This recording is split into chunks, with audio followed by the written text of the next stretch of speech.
All right, hey everybody, welcome back to IA Command, and I am once again joined by Morgan and Carson Gee, and this time we are going to be talking about the upcoming season 5. The season just came out. We just had the full spoiler come out last week, and games have started on Vassal. Morgan, Carson, thanks for coming on. So go ahead and say hello. Hello. Hello there. So before we get into it, because I'm sure we have a lot to talk about regarding season 5, just kind of want to mention or say that for season 5, I am aware, and we are aware that there are some issues going into the season. A lot of the cards in season 5 are a bit pushed. They are a bit on the stronger side, and there's reasons for that. Big reason is we had a lot of success with season four's testing format, where we started collecting a lot more data, getting a lot more information. We knew a lot more about what was going on during the testing period. And but what happened was the stronger cards in season four got more attention from us because we had more data on them, while the weaker cards just kind of fell out of favor, and we weren't quite sure what was going on with them, and it was hard to figure out what to do with them without making them too strong. So season four, we had a lot of, I would say, duds at the end, because it's hard to, at the end of a testing period, like just say, okay, we're gonna make this thing auto focused and have +5 health and hope it doesn't break. So it's a lot easier for us to basically, if we look at the strong side, if we look at something being on the strong side or the weak side, we will favor the strong, and that way we can adjust down if we need to. So yeah, let's talk about it. So you guys reviewed the season a little while ago. Unfortunately, there were a couple of typos in that season. The stuff that we showed you, and also I didn't show you the recost stuff and the assassination denerf, because those actually hadn't been quite finalized yet. We were still kind of vacillating on which stuff we wanted to change. But why don't we go ahead and get into that, and you guys can talk about anything that you felt like you need to clarify from that last video. Okay. I mean, first off, the big thing for me was not knowing about the recosts. Um, I would have probably given a stronger grade to um, HK, especially because one of the things when we were seeing them one at a time, we weren't seeing um, like we didn't see the deployment upgrade cards until the end of the figure cards. So HK, I didn't realize was going to be as strong as he was until I saw the under duress um, buff and knew about the assassinate um, rework. I think HK is probably going to be one of the stronger figures. I haven't done any playtesting yet, but he definitely seems really, really strong. And I feel like under duress could be in that camp as well, both with the reduction and the addition of the new ability, which I think is awesome, but could have maybe used like one of the two, like maybe 2 points with that upgrade, or 1 point without it. Um, so that's probably my I guess new thoughts. I feel like HK is going to be really strong just because of the buff to hunters in general. I think that Myrn will get a lot more play than she did in the previous seasons, or I can't really speak to previous seasons pre-season 4, but I never played with her or played against her in season 4. But with the rework of her card, definitely gonna see some janky stuff with her being able to control and make attacks with 4-point figures. When we looked at it before, it didn't occur to me earlier that um, was pointed out on the Built on Hope podcast was that Burn essentially becomes sort of like Sabine, but with a full attack rather than a grenade. Um, and when I considered that, like maybe, oh yeah, actually that ability is really strong. So not that the two other abilities aren't also very strong, but seems like Burn might be another figure with three really, really strong abilities and a really strong stat line. And for 4 points, there aren't very many other figures that can do what Mern can do.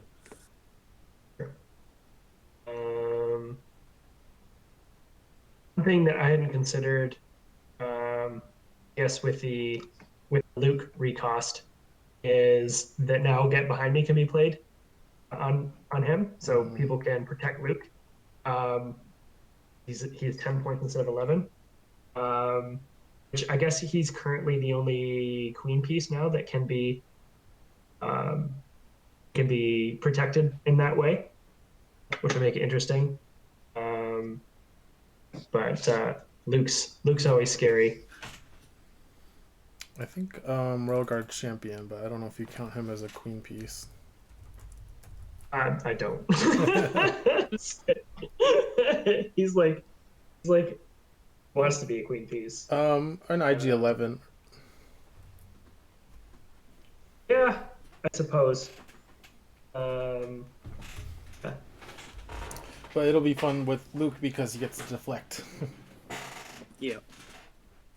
Yes. Oh yeah, they Get Behind Me and deflect is mostly because of what Kyle can do with him, but being honest. One thing that like I saw a lot of discussion about overwhelming impact, and people seem to think that card will be too strong. I don't necessarily agree, apart from maybe adding it to the Hunter Chain BT, maybe. But I feel like you're going to add maybe a damage and surge unless you're shooting against a 2 dice figure. So I don't think you're going to get like, and even then, like if you're shooting against a 2 dice figure, you're adding 2 damage, 2 surges. You're probably not like those additional surges after the first one have diminishing returns. So you're probably not going to get a ton more than 2 to 3 points of damage, which I guess is like it's strong, but I don't think it's as game breaking as people reacted to it when it came out. So I think it will be more of a whelming impact rather than an overwhelming impact. Well,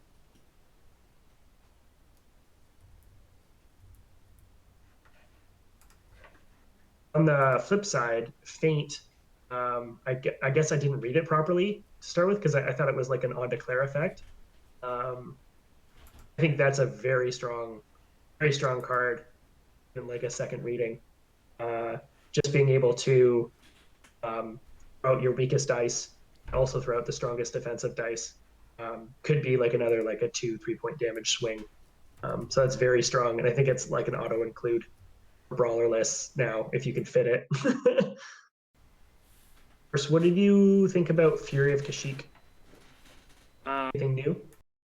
Yeah, I think it's good to note for that card that all Wookiees gain reach, and even though the second part of the card for the Pierce, the non-elite Wookiee warriors may not get the Pierce, but they still count for giving the opportunity to Pierce 2 for adjacent other Wookiees. So if you include a list with one Wookiee warriors and one set of non-Wookiee or non-elite Wookiees, then you can still factor in the Pierce and the reach in there, and it gives both a substantial boost to what they were.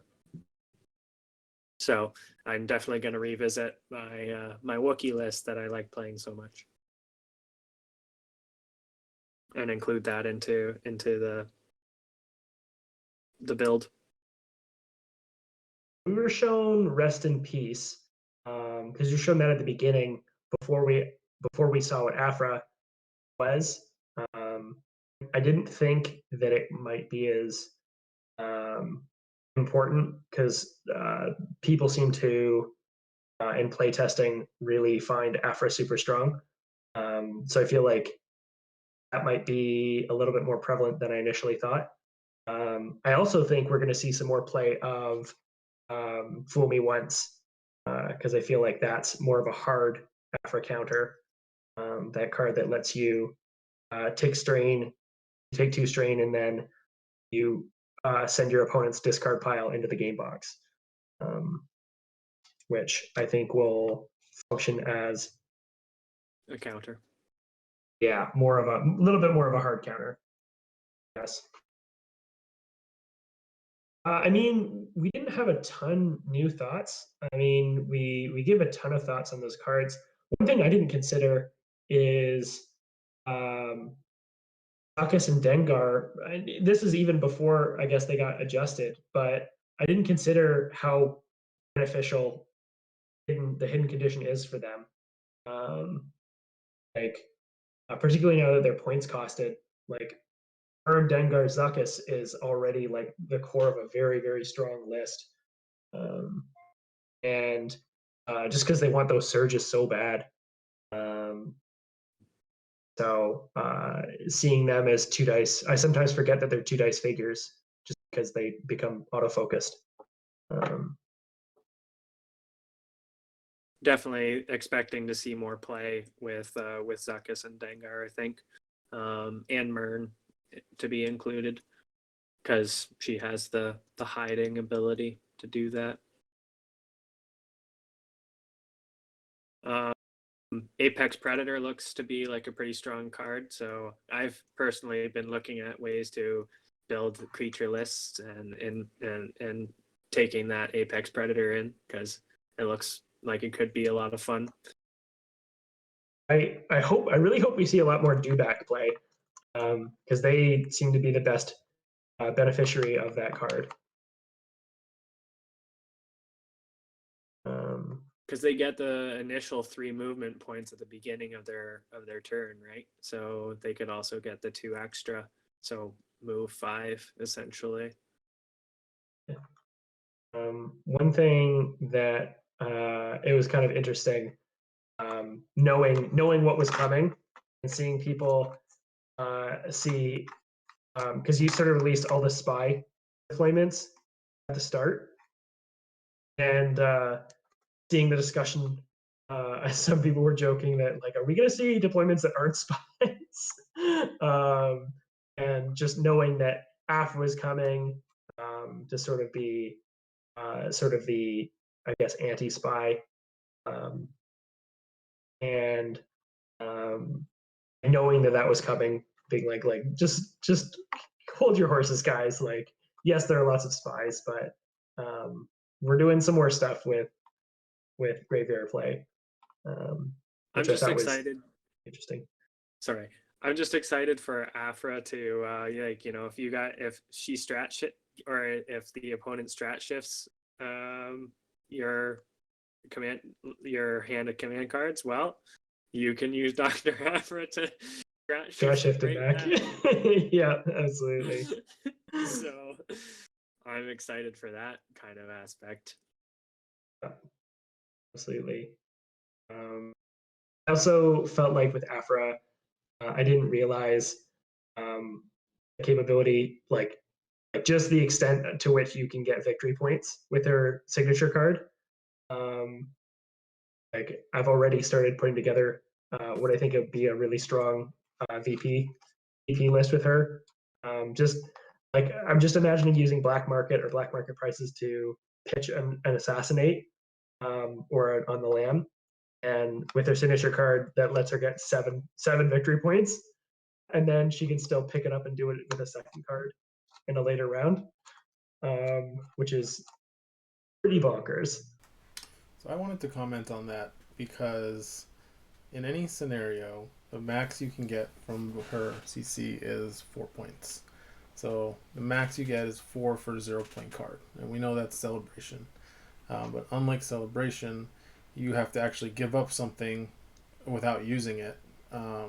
You're giving up a 3-point card and most likely not getting to use it.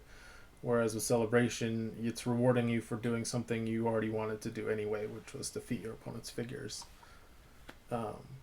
Just thought I'd point that out because I know a lot of people are freaking out about the VPs you can gain with that in black market. So I don't think it's like I think that's a really interesting sort of peek behind the curtain. But yeah, it's honestly I don't think Celebration. I know there's been some discussion about potentially nerfing it. I never felt like it's an OP card or even an auto include, particularly as we've seen particular imperialists like I took Loku and like the only figure I can recon is their like officer, their like named officer. So whether it's Krennic or Soren, and the rest are grunts, right? So I don't feel like that makes it OP. I feel like VP are viable, but like you already have to if you want to make VP manipulation a thing, you sort of have to go all in on it. And in order to be effective at it, and I don't think we're at a point. I don't think Afra is at a point where that's going to be too strong. I think it will make it viable, and certainly I'm certain there will be some people that manage to pull it off and make it a strong list choice. But I also feel like there's counterplay options. What I wonder is if Afra and Leia would actually make some good synergy, because Leia has the ability to put one of your cards back in from your discard pile into your deck again, right?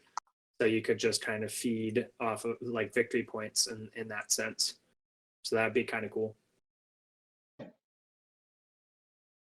I guess you have to decide which ones you want to use with Afra and pitch in the game box, or which ones you wanted to put back in your deck. Yeah. I hope Leia sees some more play this season. I feel like she is still too squishy. I'd like to see some of her play, especially now that you have like the dual benefit of if you're facing an Afra, if you take your cards back, Afra can't use them. I think we're going to see a lot of lists with Mara Jade. Yeah, and we already kind of foresaw that being a factor when the reveal. Looking at her, she's just like for 6 points, like being able to use other people's cards as well. Ugh. She's definitely going to be one of the first targets, the priority targets, I think. Yeah. I think one thing that I think it's important to keep in mind. I know I've been active lately on the Slack, just voicing concerns I've had, and I think one thing that I need to keep in mind, and advice to other people to keep in mind, is that this is a testing season. Like these things are not beta. They're beta testing right now, right? So this is not what the final product will look like. So just sort of instead of going in with an attitude of, oh, I'm gonna break this and prove how broken it is, maybe just go in and just test it and see what it's like, see if there is a problem, and just making sure you keep careful, keep submitting those game logs, and we'll see how the data and analysis plays out. yeah, make sure you show your command cards because I need to track those too. So if you don't flip all your command cards over, I have no idea what cards are in your deck when you submit the logs. Yeah, good call. Good call. But yeah, you Don't said forget. it. Yeah, you said it really well. These are not quite prototypes, but we tested them, and we're not quite sure if they're good or not yet.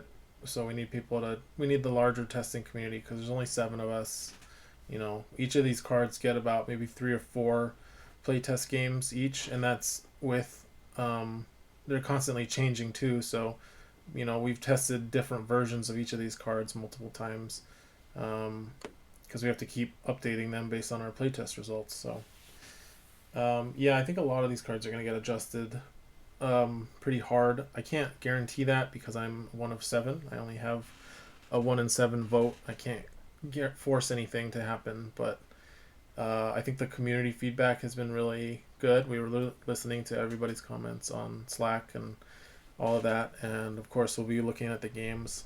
I think we'll definitely be trying to look at the game logs themselves a lot more instead of just the data, like the win-loss records, because I think the play patterns that these cards enable are so wide and varied that there's going to be a lot of people doing things that we didn't think were possible or didn't think about. I mean, we try to consider a lot of the possibilities, but we can't cover everything. I know people have been using like Afro with escalating hostility as a thing, and we just I just thought, well, nobody's going to do that because you're weakening your own escalating hostility when you excavate it. But apparently somebody talked about doing that in the Slack and it being really good. Whoa. Oh, Oops, I forgot to lock the channel. Hmm. How did I do that? I have no idea how to do that. Permissions.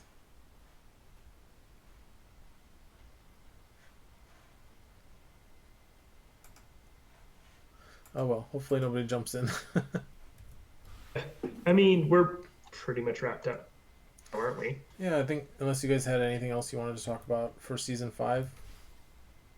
Well, there is an elephant in the room with the Assassinate, but we won't get we won't get started on that. There was a big discussion about it on Slack. Oh well, I mean, there's people who watch that aren't on Slack. Did you guys want to talk about that real quick? Because we are testing the Assassinate, restoring Assassinate to its old version, which for those who don't know, it was nerfed in IACP, so you couldn't play any other cards with Assassinate during an attack. I'll just comment that this didn't come from within the steering committee. This came from the community. We have seen a lot of people saying that hunters feel like they are no longer the boogeyman of the game, and that it feels weird to have one of their signature cards be nerfed compared to some of the other strategies that are as strong, or even some people think are stronger than hunters. So just know that you guys asked us to do this. Not all of you, of course, but enough people have asked for it that we've decided it's time to test it at least and see if it breaks things or if it's okay. So if you guys want to comment on it. I think you did a good job commenting right there. But Morgan, do you have anything to say? Yeah, I was part of the vocal like, I don't think hunters need any more help. I felt like they've been part of pretty much every finals list in the last several tournaments. I know I just won a tournament with a couple hunters, and the one before that was won by Derek, who was running hunters. Carson won one with smuggler hunters. I don't think they need any more help. But I'm open to testing anything, provided that it gets its fair shot, and we'll see how the analytics and the eye test pans out. I feel like we'll see a situation where people are playing Assassinate in addition to 3 other cards again, instead of like a gin rummy.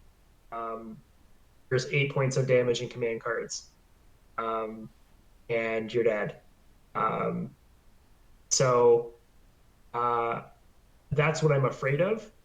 But I'm willing and open to test it, and I'll include it in some of my lists, and see if I'm able to use that trick, and if I feel like it's unfair. And I'm sure that other people will be running hunters as well, particularly HK47 seems like he's going to be a popular figure, and certainly has a capability of one-shotting pieces with ease. We'll see how that plays out. I'll also note, Carson, before you chime in, that this does need to get approved. You know, what do you call it? Community approval to become permanent. So the unnerfing will only stick if 70% of the community decides that's what they want, and that's assuming that it even goes to the vote. Because if it looks like it's creating a problem, we wouldn't want even risk that happening. But if it does stay, then that'll be because 70% of people voted to keep it. Mm-hmm. Thing to keep in mind before we overreact, right? Yeah, as ultimately the community gets the final say. If we don't get 70% or more, it doesn't make it. We try again in a later season, or we leave it lie if it's something that's a problem. Right. This has been good. I feel like I've said more than my fair share about season 5 without having even yet play tested any of this stuff. So thank you for the opportunity. I had fun sharing with you guys the shit about Imperial Assault. Yeah. Absolutely. All right. Well, thanks everybody for watching. Thank you, Carson and Morgan, for joining me and having this chat. And hope you guys are enjoying your season 5 games. Make sure you sign up for the playtest league, and make sure you're submitting those Vassal game logs to the Dropbox, which you'll find at the IACP website. Add to our data so we can get this stuff right. All right. Thanks, everybody. Thanks a lot. Yeah. Take care.